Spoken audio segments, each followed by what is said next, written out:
Comment prendre à son propre pays 92 millions de dollars? On vous explique.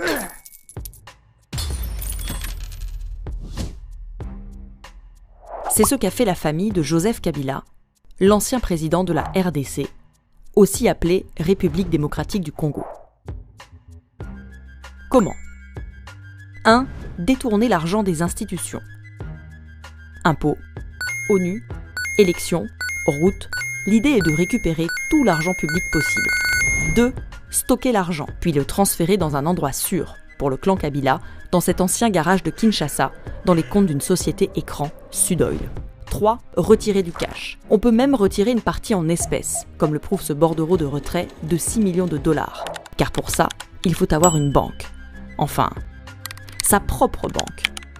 Ou plutôt une banque contrôlée par la famille, comme la BGFI Banque du Congo. Contrôlée par la sœur de Kabila, Gloria Mteyu, actionnaire à hauteur de 40%, et par son frère adoptif, Francis Selemani, en tant que directeur général.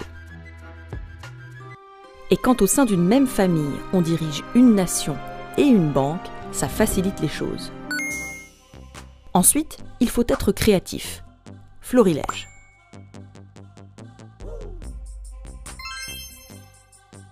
En 2016, pour rémunérer la participation du Congo à une mission de maintien de la paix, l'ONU verse 7,3 millions de dollars à l'ambassade de RDC auprès des Nations Unies. L'ambassadeur reçoit l'ordre de reverser 6,8 millions à l'État congolais, plus précisément à la Banque centrale du Congo, sur son compte à la BGFI. La BGFI va en profiter. Si les 7 millions lui ont bien été versés par l'ambassade, le Congo n'en a jamais vu la couleur. Et à la place, le virement atterrit dans les comptes de Sudoil.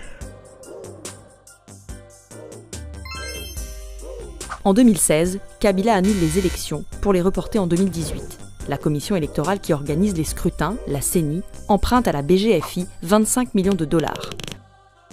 Un prêt engendre des frais et automatiquement, la banque gagne 1 million de dollars.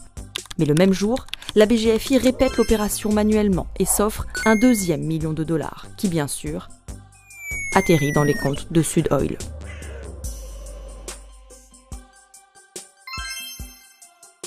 Foner, c'est l'agence publique qui s'occupe des routes du Congo. Elle possède plusieurs comptes à la BGFI. En décembre 2014 et janvier 2015, elle émet 5 transactions importantes vers un compte interne de la BGFI. 852 000 dollars d'abord, puis 594 000, encore 594 000, 586 000 et enfin près de 600 000 dollars. Au total, 3,2 millions de dollars censés transiter d'un compte du Foner à l'autre. Mais la BGFI vire en fait les 3,2 millions à 2 autres sociétés, Sudoil et sa filiale Kwanza Capital. La Banque centrale du Congo a elle aussi financé la famille Kabila. Son compte à la BGFI, intitulé BCC Équipement, est une caisse noire. Le 26 septembre 2016, il émet un virement de 30 millions de dollars, supposé alimenter un autre de ses comptes à la BGFI, et qui disparaît étrangement, tandis qu'un virement du même montant arrive chez Sudoil. La Gécamine, c'est la grande entreprise publique qui gère les mines, la plus grande ressource du Congo-Kinshasa. Le 13 juin 2016, la Gécamine décide de payer ses impôts en avance. Depuis son compte à la BGFI, elle vire 2 millions de dollars à la Banque centrale du Congo. Sauf qu'à nouveau, le virement n'atteint pas la Banque centrale, mais Sudoil, avec un libellé différent pour brouiller les pistes. Mais en 2018, les auditeurs chargés de contrôler les comptes de la BGFI s'intéressent à cette opération. C'est la panique dans la famille Kabila. Il faut nettoyer tout ça. La BGFI renvoie les 2 millions touchés par Sudoil à la Gécamine, rétablit dans le remboursement le libellé initial, qu'elle antidate à 2016, et envoie enfin les impôts à la Banque centrale. Cette année-là, la famille Kabila s'en est sortie. Mais ça, c'était jusqu'à aujourd'hui. Et ce n'est pas tout.